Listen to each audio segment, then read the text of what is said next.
Hola, ¿qué tal? Es como siempre un gusto saludarle. Yo soy Luisa Canturríos y le doy la bienvenida a una emisión más de Hashtag Polémica en Redes.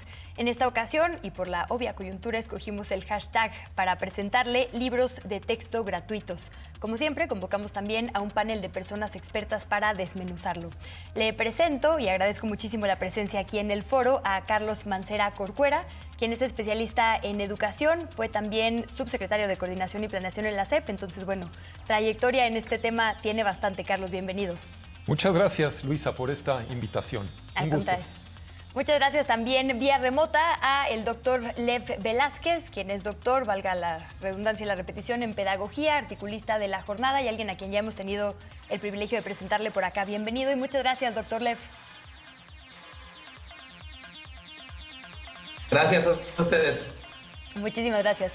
El maestro Carlos Jiménez, ya es alguien conocido en estos lares, es investigador de la neointeracción social, por supuesto quien nos va a dar luz sobre esta conversación, si ha sido orgánica, inorgánica, desde dónde se ha impulsado y demás, los hashtags que están bastante buenos y ni se diga los memes. Maestro, buenas noches. Hola Lisa, un saludo a todos, buenas noches. Muchísimas gracias. Pues si usted... persona que nos acompaña en la audiencia, ha sintonizado algún noticiero en los últimos días, quizá ya podemos decir semanas, intermitentemente de hecho en algunos meses, se habrá encontrado con este tema, el de los libros de texto de la SEP. En realidad, todo el tema de la nueva escuela mexicana ha dado muchísimo de qué hablar. Yo he encontrado diferentes aristas. Digamos que hay dos, desde la crítica se ha hablado por un lado de una supuesta ideologización, digamos de una carga ideológica que podrían tener estos planes de estudio, se ha hablado de errores, tal cual, dedazos, temas de infografías y demás.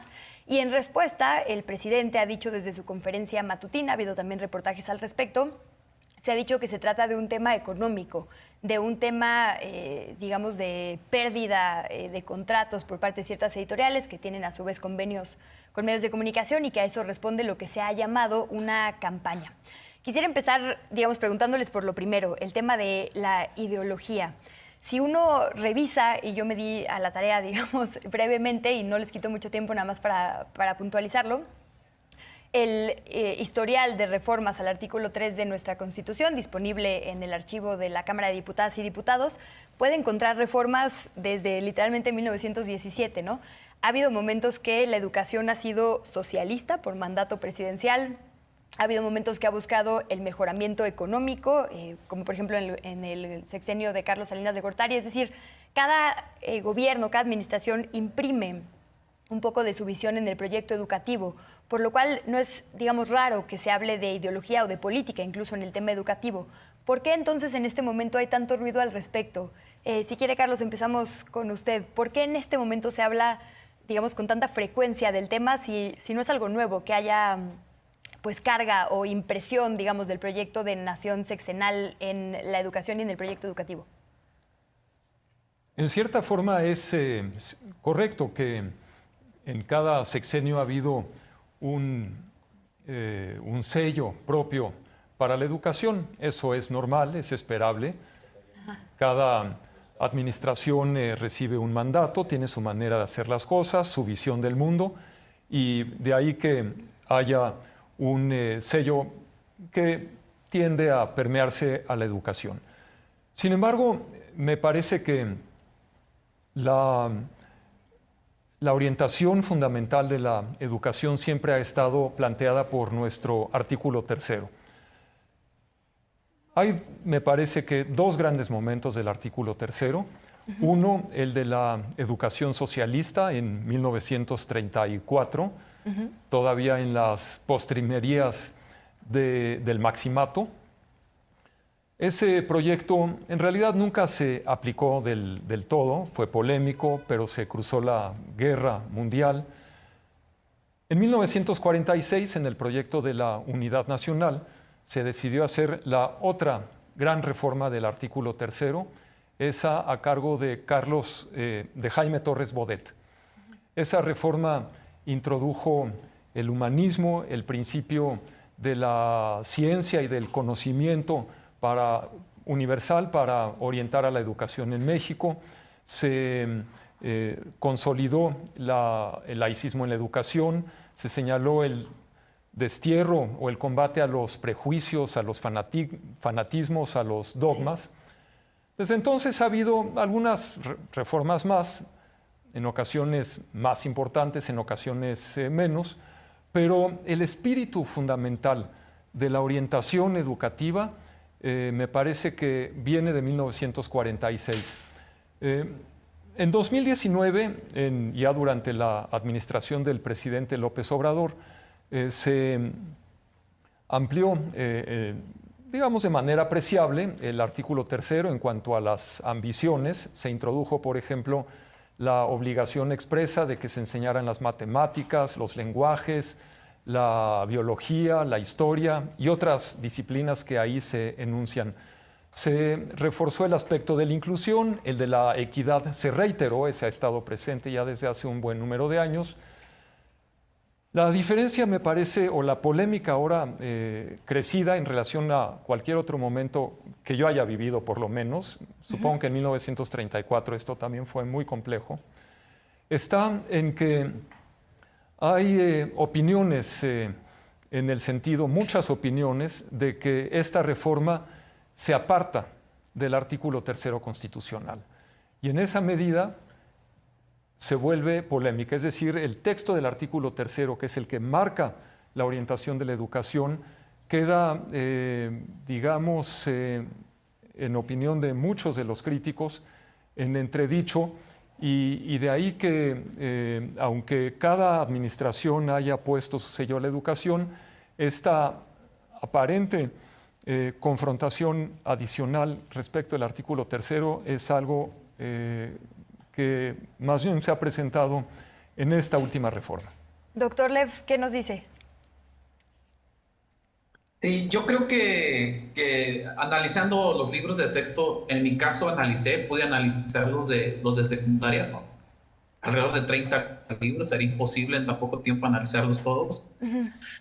No encontré un sello particular del gobierno federal en el que esté ideologizando acorde a su perspectiva de lo que es la cuarta transformación. Es decir, no le encontré ideas centrales que digan, estamos fortaleciendo esta visión muy particular de lo que han dicho que es la cuarta transformación. Creo que los elementos de debate que están detrás de los elementos filosóficos, pedagógicos de la nueva escuela mexicana y de los libros de texto, uno los puede observar en los análisis, en las propuestas, en los debates globales, internacionales, por ejemplo, que se han dado en UNESCO, que se han dado a través de la Agenda 2030 y de los Objetivos de Desarrollo Sostenible. Ahí están elementos como el cuidado del medio ambiente, ahí se encuentran temáticas como la equidad de género, el respeto a las diversidades, al multiculturalismo.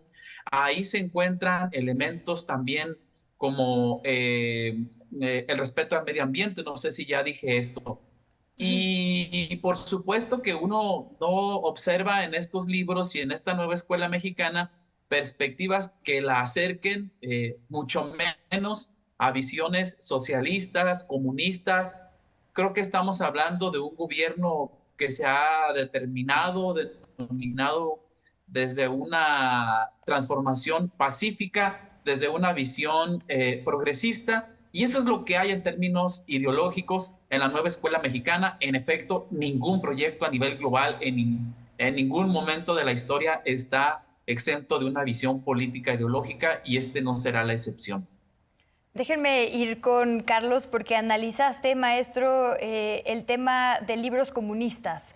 Justo ahora que empezamos, digamos, la discusión hablando de la supuesta carga ideológica que tienen, en realidad esto, digamos, es una reacción a algo que presenta un medio de comunicación. En un instante más iremos a los análisis que se han discutido ya en las diferentes plataformas, pero justo la palabra comunista, pues, causó mucho revuelo, ¿no? Porque parece ser una discusión de 7 décadas atrás. Y bueno, ha generado un montón de memes, pero también de discusiones en un tono verdaderamente preocupante sobre si estamos enfrentando lo que se llamó el virus comunista. ¿Qué encontraste tú? Sí, Luisa, es una reacción en redes, particularmente se dio desde el medio de Televisión Azteca con su presidente, Ricardo Salinas, en el que fue muy incisivo junto con sus conductores en sembrar ahora esta narrativa de que se trata de libros comunistas, es decir, que estos nuevos libros de texto tratan de, digamos, de propagar un virus comunista, ¿no? Esto, bueno, sabemos que es una reacción que ya está, digamos, en la historia. Recordemos cuando se implementó el libro gratuito en Monterrey, acá en Monterrey, la reacción de la extrema derecha, digamos, dirigida por la élite empresarial, pues sacó a sus trabajadores a marchar. Por ahí hay diversas crónicas que relatan que era un día de febrero lluvioso y pues no había como que mucho ánimo de ir a marchar. Entonces, estas crónicas relatan que incluso los empresarios pagaron el día a sus trabajadores con tal de que fueran a marchar y protestar en contra de la implementación de los libros gratuitos. Esto fue allá en la década de los 60, que vemos ahora pues algo muy similar, pero con una, digamos, temática más iracunda, ¿no? Porque ya no solamente se trata de decir, bueno, está este gobierno de la Cuarta Transformación quiere meter un virus comunista a través de los libros de texto, sino además la carga de odio, clasismo y racismo en estos tweets que más adelante vamos a ver, pues es altamente negativa, ¿no? Y esto ensucia la conversación o el debate que pudiéramos tener, que ya se anunció que va a haber un espacio en los canales del gobierno para discutir el contenido de estos libros de texto, ¿no? Para irnos adentrando en estos contenidos, nuevos contenidos que próximamente estarán en las aulas de la educación básica y media superior en México. Entonces, de antemano, la reacción ha sido muy violenta por parte de estos representantes mediáticos que sabemos que están ligados a intereses empresariales. Ya lo dijo el presidente López Obrador.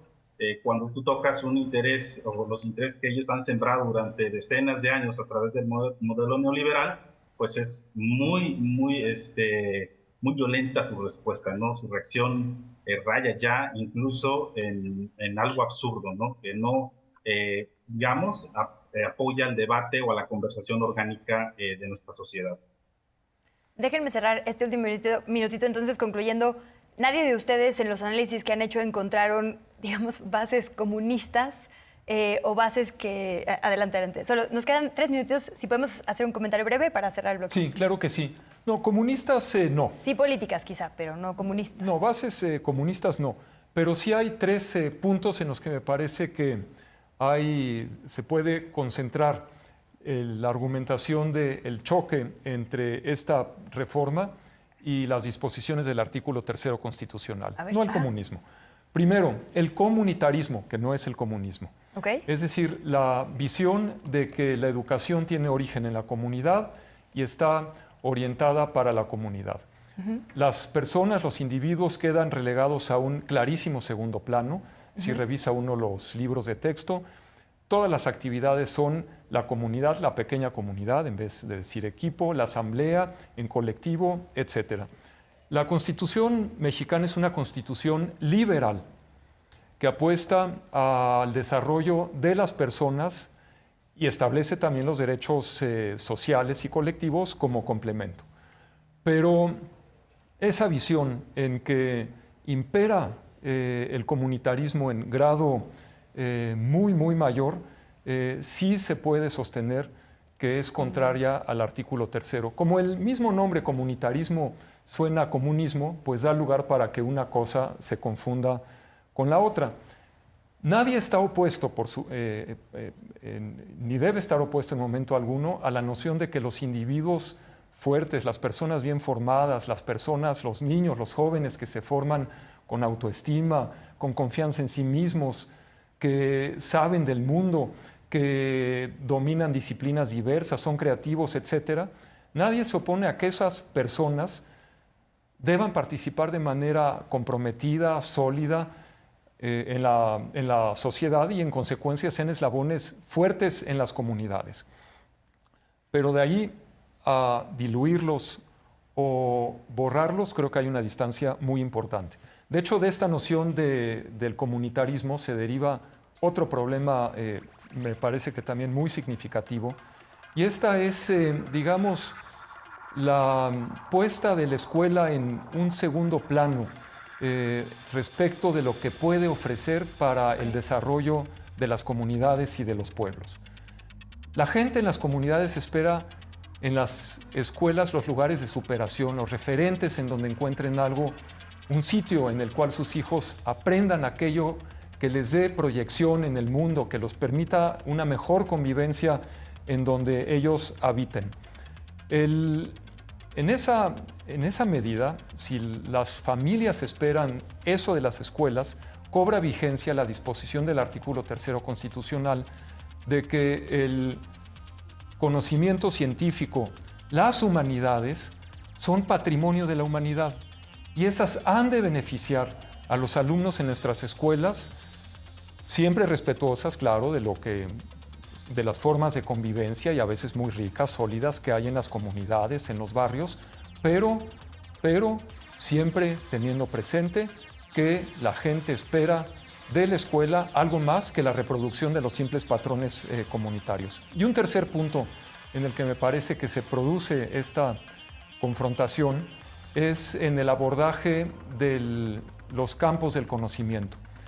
El conocimiento ha estado organizado por cientos de años o miles de años podríamos afirmar, en disciplinas, las matemáticas, la lectura, la escritura, la gramática, se decía antes, la geografía, la historia, la biología. Esta reforma sugiere una organización del conocimiento muy distinta, agrupa el conocimiento en campos formativos que hacen muy difícil la organización del conocimiento para el aprendizaje, digamos, en sus elementos analíticos, en sus elementos particulares para los niños y jóvenes. El hecho de que el conocimiento esté organizado en disciplinas y haya estado así organizado por cientos de años, obedece a que la humanidad ha encontrado que es una forma conveniente de armar el análisis a cosas que son complejas.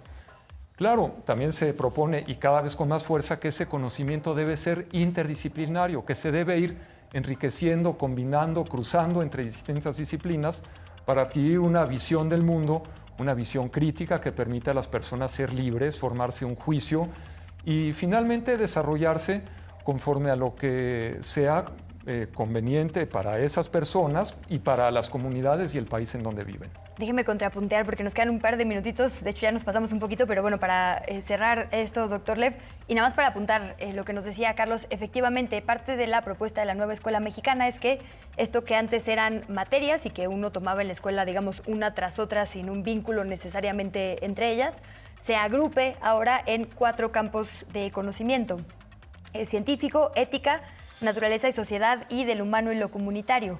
Y lo que han podido explicar las personas funcionarias públicas de la SEP y el personal docente involucrado en este diseño de cambio de paradigma pedagógico es que ahora en vez de tomar una clase se toman proyectos, ¿no? Porque inevitablemente algunos temas se hilvanan o se entrelazan entre ellos, entonces ahora se va a trabajar en proyectos dentro de estos campos en vez de en materias. Con ese contexto, quisiera preguntarle, doctor Lev, por esto. Bueno, me dicen que sí tenemos que hacer el corte. Permítame ir al corte y regresamos con usted. Y mientras, nuestra audiencia puede hacernos llegar sus preguntas, sus quejas, sus sugerencias a @canal14mx. Las estaremos leyendo en cosa de instantes. Volvemos.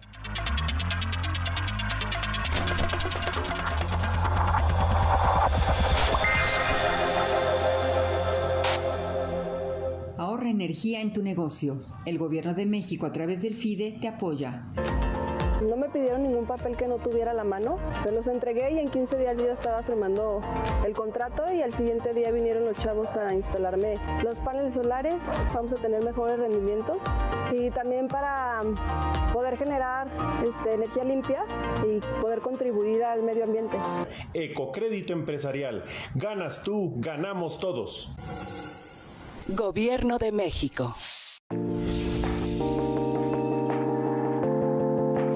Una difícil enfermedad llega a contarnos su historia. Conócela en Cuerpo y Mente este martes a las 12:30 horas. Pasamos mucho tiempo desesperanzados porque realmente perdimos toda la fe en que volviera a estar bien algún día. Roche invierte millones en investigar el cáncer. Gracias a los avances en las técnicas de diagnóstico, los laboratorios pueden determinar con mayor precisión los tumores. Por Canal 14.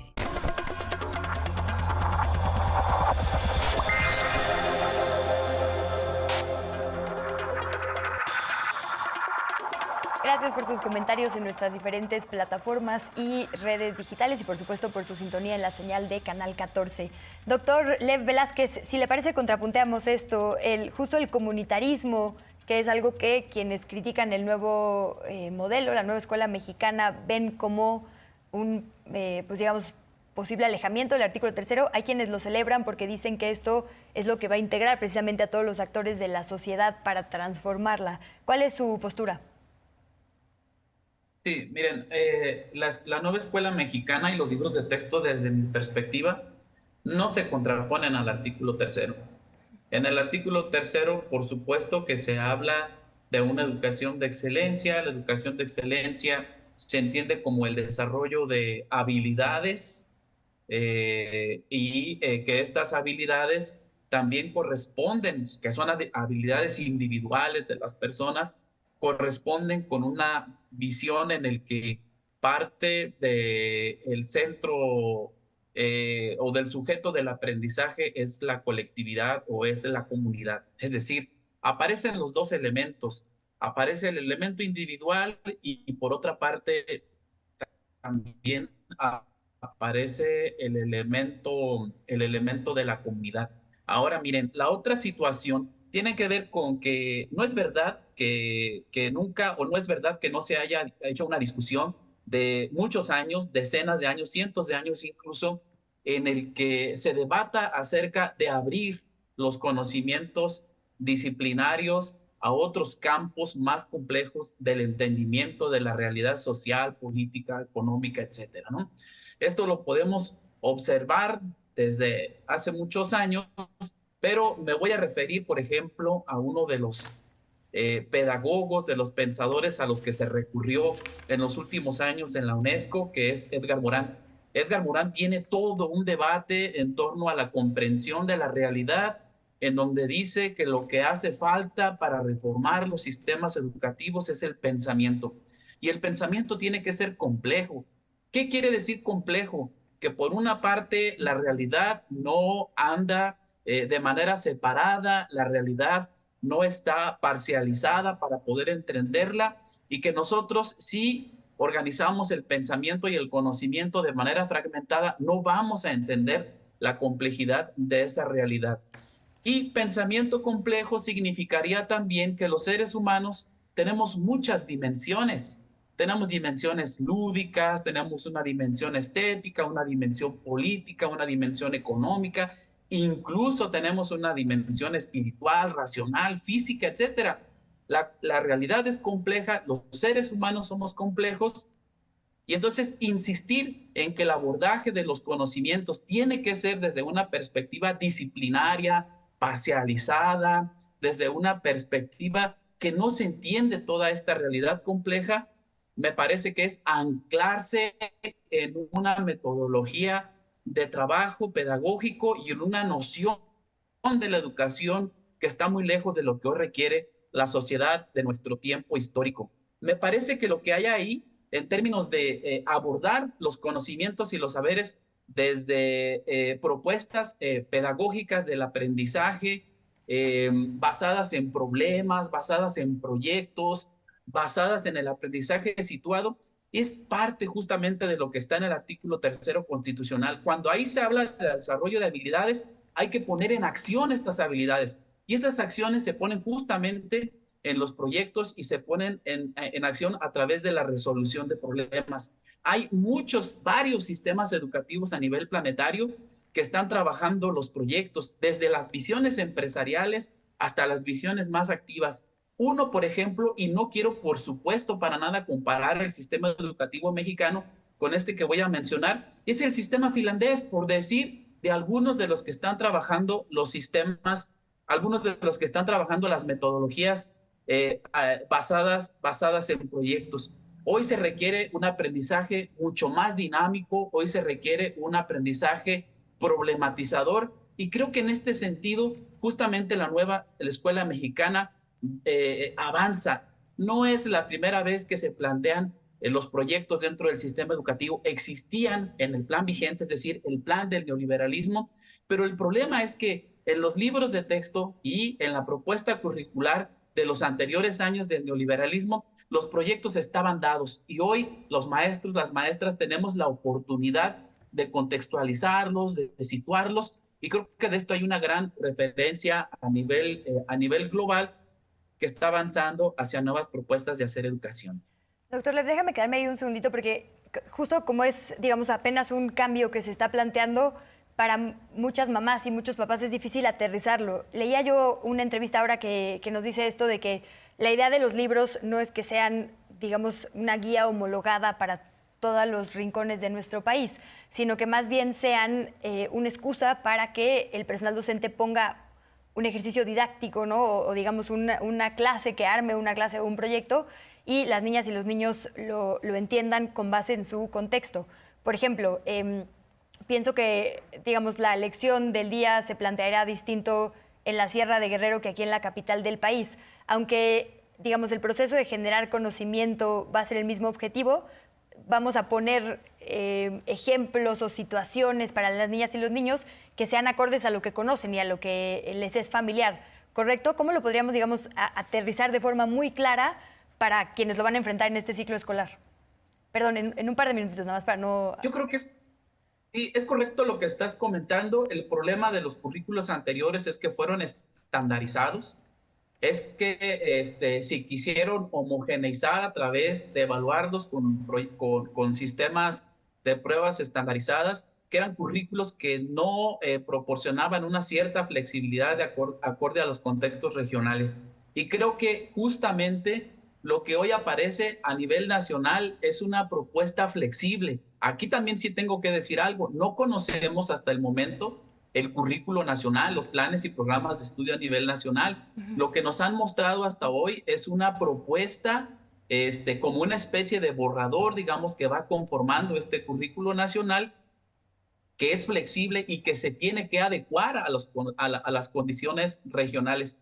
A mí me parece, en todo caso, que despreciar el conocimiento de las comunidades, los saberes populares que se han establecido a lo largo de los años es un error. En todo caso, tiene que haber un diálogo mediado por el conocimiento científico, tiene que haber un diálogo mediado por los sistemas de validez del conocimiento que hoy se pueden establecer a través de un currículo situado, y en ese sentido yo veo que hay ahí un atino, digamos, de lo que plantea la nueva escuela mexicana. Y lo otro, y termino esta participación, querer encontrar en los libros de texto absolutamente todo, me parece que es un error. No hay libro de texto en el mundo que pueda contener todo lo que se plantea en un currículo nacional. Pensar en esta situación es volver a aquella perspectiva enciclopédica en el que en algún momento de la historia se planteó que todo el conocimiento se podía depositar en unos libros. Los libros son una herramienta,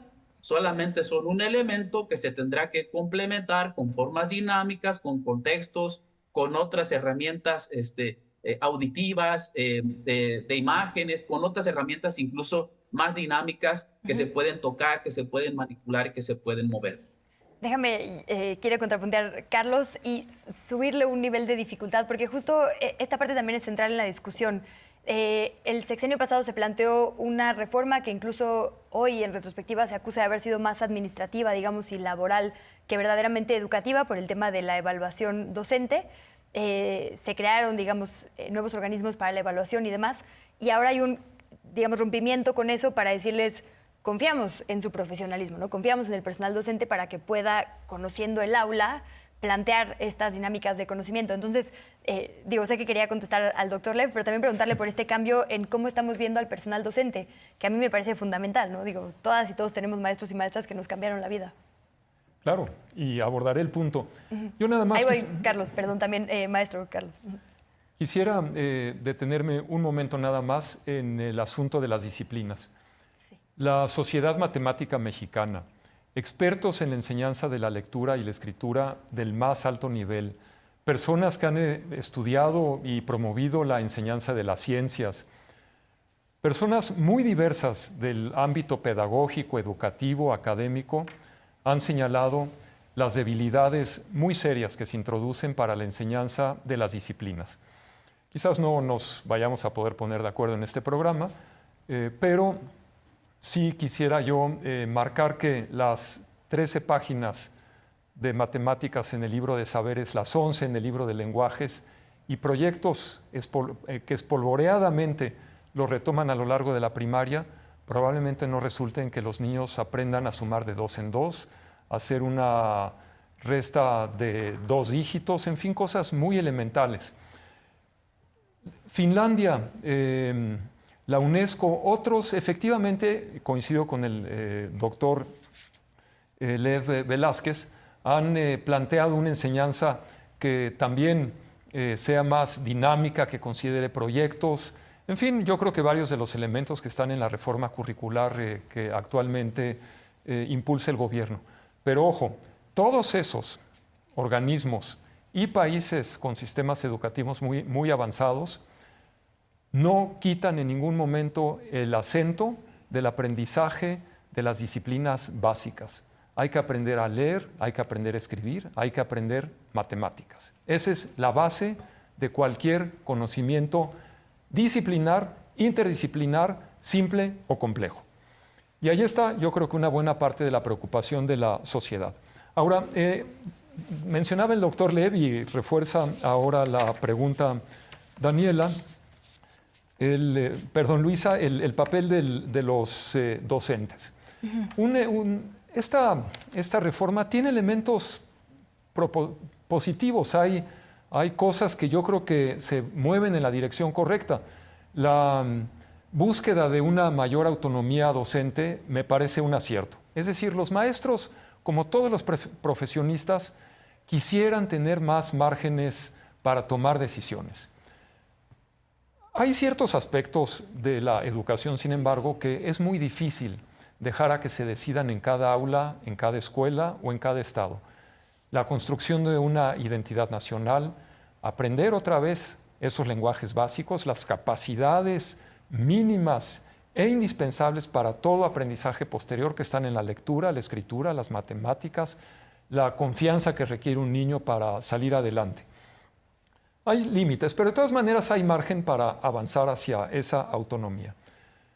El doctor Lev y yo compartimos muchos años de pasión y de estudio por la educación y sabemos también que las condiciones materiales y de apoyo, tristemente en la gran mayoría de las escuelas de nuestro país, son insuficientes para pedir a los maestros que avancen en la autonomía curricular. Hay escuelas relativamente aventajadas, privadas y también públicas, en donde se construyen proyectos propios de las escuelas, se combinan con los aprendizajes básicos que se requieren. Son proyectos interesantes que producen aprendizajes como los que yo creo que se plantean en esta reforma. La dificultad está en la gran mayoría, o si no la gran mayoría, sí la mayoría de las escuelas y la gran mayoría de las escuelas vulnerables de nuestro país. En esas escuelas no hay los elementos que atinadamente mencionaba el doctor Lev. No hay otros materiales didácticos. Con gran frecuencia no hay ni siquiera libros en el aula. No hay libros en la biblioteca. No hay biblioteca en el pueblo. No hay biblioteca municipal. No hay materiales audiovisuales como los que atinadamente mencionaba el doctor Lev. No hay otros materiales didácticos que apoyarían a los maestros en una propuesta de mayor autonomía. Tampoco hay capacitación para esos maestros. No hay acompañamiento a esos maestros. Esos maestros han estado, y eso sigue vigente porque no ha habido inversión para cambiar esa circunstancia, esos maestros están resolviendo situaciones muy complejas en comunidades de alta marginación con frecuencia o de marginación relativamente importante, con lo que pueden, sin todos esos elementos didácticos. Si además les pedimos a esos maestros que construyan un programa de estudios propio llamado programa analítico, tomando en cuenta lo que les sugiera la SEP, más los elementos de la comunidad, los 7 ejes transversales que deben permear toda esta propuesta y agrupados en 4 campos del conocimiento, la tarea es francamente imposible. No hay manera en que un maestro pueda resolver eso. Déjenme hacer un corte aquí porque tiene que entrar justo una pausa, pero maestro Carlos, regresamos contigo y antes déjenme leerles algunas preguntas que justo nos llegan desde la audiencia. Juan nos pregunta, ¿es cierto que casi se excluyen las matemáticas? Nicolás, una pregunta a los ponentes. ¿Los libros de texto gratuitos son propiedad de la nación? ¿El hecho de quemarlos o mutilarlos no amerita una sanción? Esto es en referencia al llamado que hizo el dirigente del Partido de Acción Nacional a arrancar, textualmente así lo dijo, las páginas con las que padres y madres no estén de acuerdo, lo cual también será motivo de discusión en el próximo bloque. José Manuel nos dice, los papás que sí queremos los libros, ¿qué podríamos hacer? Somos de Guanajuato por esta discusión de que en algunos estados se está planteando ni siquiera distribuirlos. Y bueno, le dejo la pregunta también que le hacemos a través de YouTube, Twitter, Facebook e Instagram, que es la encuesta del día. ¿Crees que era necesario cambiar el modelo educativo incluyendo los libros de texto? A, no, estábamos bien. B, sí, es una oportunidad. C, no lo sé todavía. O D, abierto para comentar. La pausa y regresamos con más.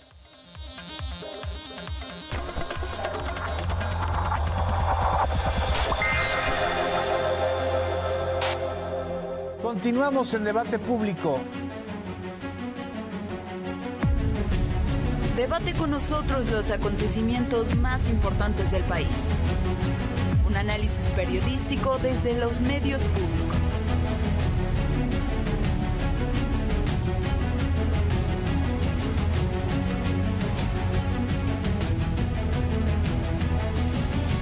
Debate Público, martes, 21 horas. Haz de MX Plus tu lugar favorito. Películas, informativos, series, reportajes y documentales. Tus gustos y tu identidad. Tus medios públicos. MX Plus. Todo en una sola plataforma.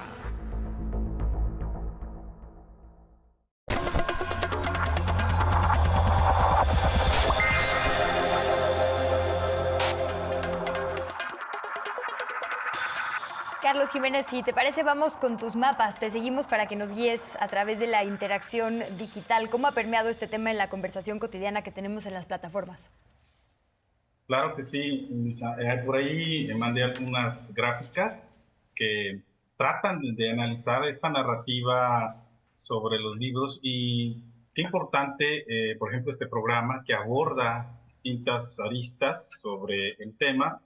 Y eso tiene que ser, ¿no? Un debate público, pero inmediatamente que se anunció los nuevos libros salieron, digamos, en cuestión de minutos, esta tendencia que se denominó libros comunistas. Es decir, no creo que haya existido un debate para poder clasificar de manera categórica que estos nuevos libros de texto eran libros comunistas, ¿no? Vemos ahí que los actores pues, más relevantes de esta narrativa digital pues fue el que lo promovió, Carlos Salinas, y luego pues, hubo un ataque ahí sistemático hacia las cuentas de Genaro Villamil, presidente del sistema CPR, y del presidente López Obrador.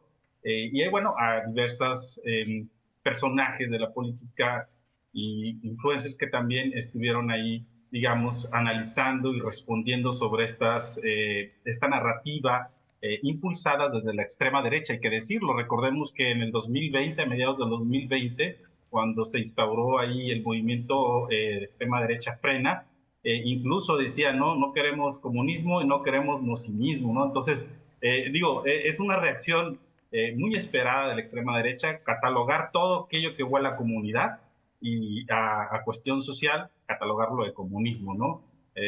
En este análisis, bueno, también pude constatar el grado de negatividad de la conversación por ahí en una gráfica, podemos determinar que hay un alto grado de negatividad, palabras de odio, ¿sí? Con mensajes estructurados de una manera muy violenta en contra de los personajes que impulsan esta nueva escuela mexicana. Por ejemplo, por ahí vemos el sentimiento en esta tendencia o hashtag que se impulsó de los libros comunistas, una alta concentración de sentimiento negativo, ¿no?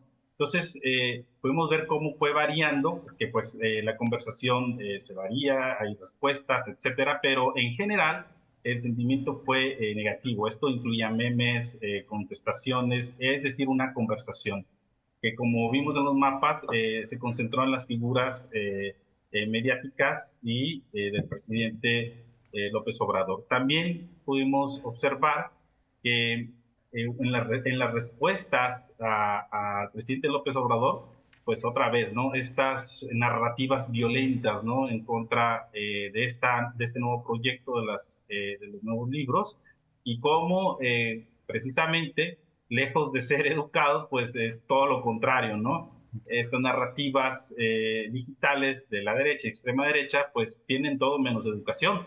Entonces, quizá parte de esta construcción de narrativas violentas, pues lo demuestran a cada momento, ¿no? Finalmente podemos ver una tabla donde están los tweets más relevantes dentro de esta conversación digital, y ahí vemos personajes anti-AMLO iracundos, ¿no? Como Javier Lozano, el propio Ricardo Salinas, y cómo algunas de sus tweets rayan pues ya en una agresión, ¿no? Una agresión directa, y pocos tweets, digamos, dentro de esta narrativa de libros comunistas de medios alternativos o pro 4T, pues tuvieron, digamos, una mediana interacción. Esto quiere decir, bueno, que indiscutiblemente las redes como Twitter, en este caso ahora la plataforma X de Elon Musk, pues sigue inundada de estos sistemas de troll bots, ¿no? Que impulsan estas narrativas y hacen parecer que la conversación es contraria a este tema de los nuevos libros de texto, con lo cual nosotros podemos ver, si analizamos las conversaciones en tiempo real, pues que hay un debate y hay un interés. Este interés, bueno, pues se va a ver también reflejado en la audiencia que vayan a tener los programas que se van a estar propagando en los diversos canales del gobierno sobre estos nuevos libros de texto. Es decir, como bien lo señala el doctor Le, bueno, pues apenas se va a iniciar, digamos, la apertura de los contenidos. Como él mismo señala, analizar decenas de libros en días, pues es una tarea titánica, ¿no? O sea, no habría quien pudiera decir, yo ya los vi todos, ya los descargué, hice un análisis sistemático y descubrí que son comunistas. Digo, no lo hay. Eso se tendría que ver pues en una serie de programas y pues, irlo debatiendo, irlo conversando, haciendo este tipo de programas para que incluso la sociedad vaya viendo, ¿no? En mi caso, soy profesor universitario y te diré que gran parte de las cuestiones académicas sí se centran en programas, digamos, ya preestablecidos, pero, digamos, en la universidad pues hay una cierta apertura, una cierta autonomía que se ve muy poco en la educación básica, ¿no? Por ejemplo, donde permeó por muchos años, y ahí están los hechos, el pensamiento liberal, las pruebas estandarizadas, es decir, todos tienen que saber lo mismo, eso hay ejes del conocimiento que así debe de ser, pero cómo se construye ese conocimiento, como bien lo apuntaban, es un proceso complejo, es decir, no puedes aprender solamente matemáticas y excluir las ciencias naturales o las ciencias sociales, etcétera, ¿no? Esto tiene que ir más allá. En las universidades se trabaja con proyectos de gestión del conocimiento, es decir, ya no se habla solamente de que si tú sabes resolver una ecuación, sino en qué contexto lo vas a utilizar para resolver X o Y problema. Nos quedan Entonces, creo que esta discusión es muy sana. Gracias por eso, porque de eso se tratan también los medios públicos. Nos quedan unos minutitos, entonces les pido, si quieren ya abrir la conversación y no tanto tomar turnos o tratar de hacer participaciones más breves para alcanzar todos los temas, pero sí quisiera agarrar varios de los que nos dejas, Carlos Jiménez, en la mesa. Esto de ciertos grupos particulares que reaccionaron a ciertos momentos y los análisis que se han hecho. Yo revisé de verdad todos los medios de comunicación, de, digamos, todas las tendencias, por poner un calificativo.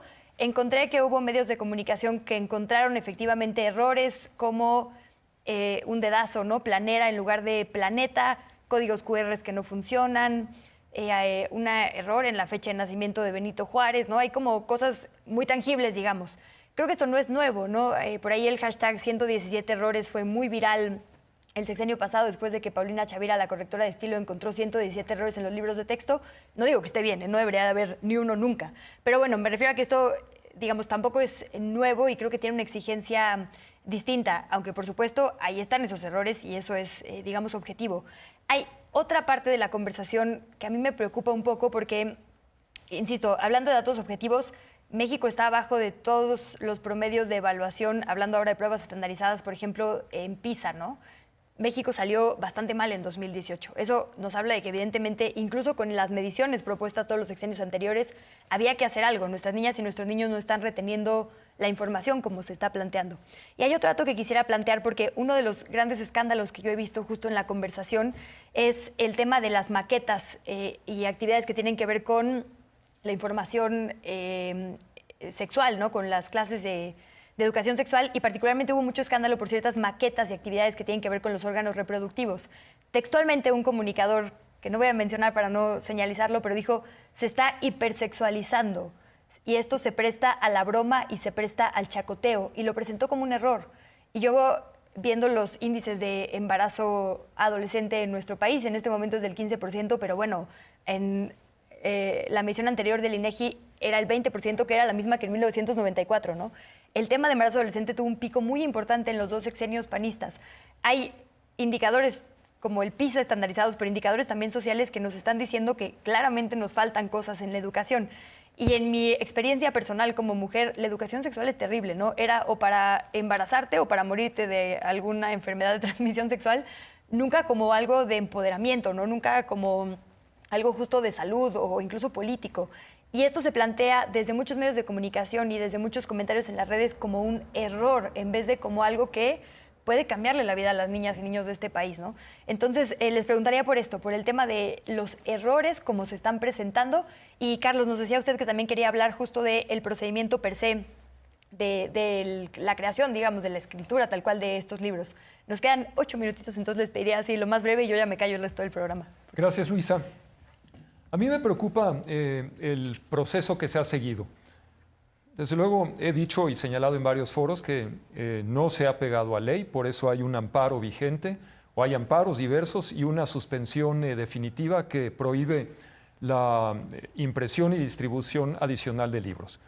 Pero más allá del tema jurídico, yo quisiera afirmar, y otra vez estoy seguro que el doctor Lev y yo coincidiremos en esto, las prisas son enemigas de la educación. La transformación educativa, y sobre todo si se quiere hacer con el calado de la que hoy impulsa el gobierno, requiere de tiempo, requiere de mucho diálogo, requiere de hacerse de las personas más capaces, consultar seriamente a todos los grupos que puedan hacer aportaciones, maestros del CENTE, maestros de la CENTE, padres de familia religiosos, superliberales, todo el espectro debe ser consultado, nadie debe quedar fuera porque la educación es un bien público.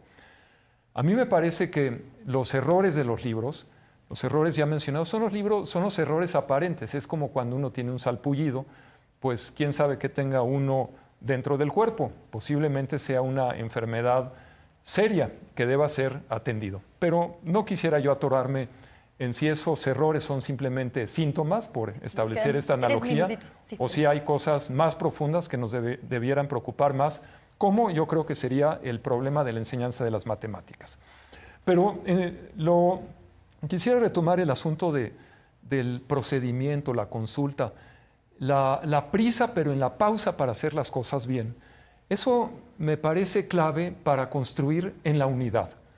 La educación debe ser una tarea que nos una a todos por excelencia. No puede ser que en el futuro de nuestro país, en la formación de los niños y jóvenes, tengamos una polémica como la que nos está afectando.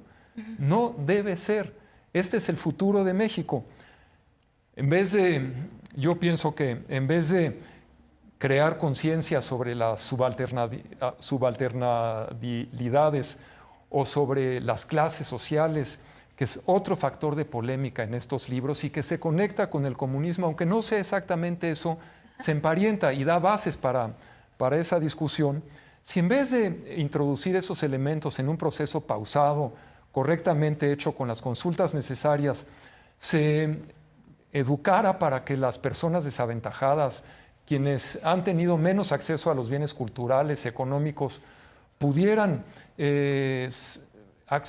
saber cómo exigir sus derechos, cómo plantearlos, cómo evitar ser víctimas del abuso, y quienes han sido más aventajados cobren conciencia de esas ventajas para ser solidarios, para ser generosos y aportar todo lo que puedan para el conjunto, me parece que el resultado sería mucho mejor. Muchísimas gracias. Tenemos ya 2 minutos de programa. Doctor Lev, cerramos, por favor, con usted. Sí, mira, los errores se han exacerbado, otros han sido producto de la desinformación. Estos, como cualquier otro libro, tienen errores y tendrá que seguramente haber una fe de ratas. Yo lo que quiero comentar es que, miren, si nos van a desautorizar a los maestros de grupo como especialistas en la educación, me parece que yo desde ahora solicitaría que el doctor Ángel Díaz Barrigas fuera mi asesor de cabecera y me lo mandaran a la escuela para que me orientara sobre qué hacer en términos de planeación curricular. Yo creo que aunque fueran los especialistas los que estuvieran en las escuelas, se van a encontrar con las realidades a las que no están acostumbrados y que sí padecemos los maestros de manera cotidiana, y que justamente esto es lo que nos hace especialistas en términos educativos. Finalmente, lo que quiero decir es que, en efecto, esto es un proceso largo, este es un proceso profundo, y que acompañado con los libros de texto tendrían que ir, en efecto, mayor formación para las maestras y los maestros, un acompañamiento también de materiales didácticos que tendrían que llegar a las escuelas, de mejor infraestructura. Pero lo que sí les quiero decir es que, pese a todas las adversidades, no hay imposibles para los maestros. Yo, como profesor rural, he dado clases abajo de un árbol, he dado clases sin escuela, sin libros, como profesor de telesecundaria sin televisión, y dimos clases durante el periodo de la pandemia, que fue un periodo trágico, y creo que hoy nada es imposible para las maestras y los maestros en términos educativos. Que sea el inicio de una larga conversación que sin duda es pertinente e importante. Lev Velázquez, Carlos Mancera, Carlos Jiménez, muchísimas gracias por este saque. Insisto, ya les estaremos convocando nuevamente. Gracias a los tres.